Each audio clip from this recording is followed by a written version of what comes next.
Okay, well, this morning we're looking at 2 Corinthians chapter 7, verses 2 to 16. Now, this is actually the final section of Paul's long defense of gospel ministry and his ministry to the Corinthians. And hopefully along the way you've picked up that Paul is passionate about his relationship with the Corinthians in the sense that he loves them so much with the love of God. The love of Christ controls us, remember that.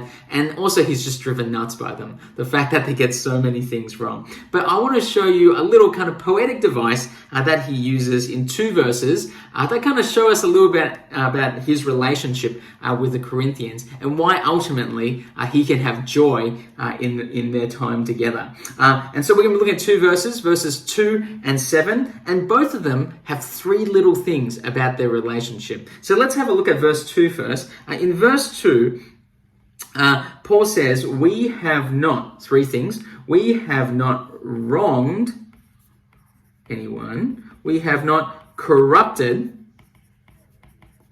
anyone, and we have not taken advantage of anyone. So I think what Paul trying to say there is that he's acted with integrity towards them in seeking to love them. He's acted with integrity. He hasn't wronged them. He hasn't morally or relationally stepped outside of the lines. So he hasn't corrupted them. He's given them the truth. Even if it's been painful, he hasn't compromised the truth, and he hasn't taken advantage of them. He doesn't use them for his fame or for money.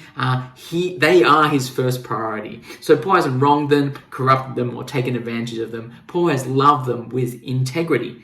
Let's have a look at verse 7, because when Titus comes back to Paul and reports about how the Corinthians responded to this severe letter Paul wrote them, Titus reports 3 things back to Paul. So if you have a look at verse 7, it says, Titus reported the Corinthians longing, mourning, and zeal for Paul.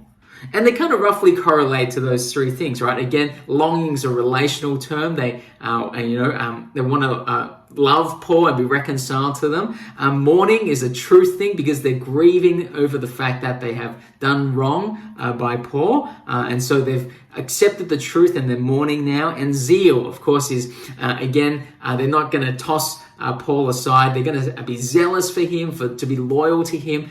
They want to love him. And so again, it's not that Paul's use is expired, so see you later.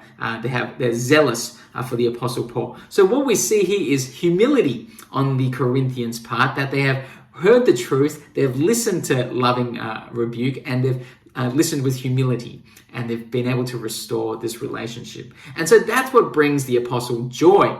Right? Joy that has stemmed from love. It's comes through godliness in terms of integrity and humility. And that's what brings joy into this relationship. That's not superficial. It can stand the test of our own mistakes, and it can listen to the truth in love. So maybe if you think about your relationships, you might be on either side of those things at times. You might be the one that needs to love with integrity, and sometimes you might need to be the one who listens with humility. In which case, when we do either of those things, we're bringing about the joy that God wants in our life. So maybe now it's time for you to read 2 Corinthians 7, 2 to 16. And hopefully as you read this passage, you might pick up on some of the other themes along joy in their relationship.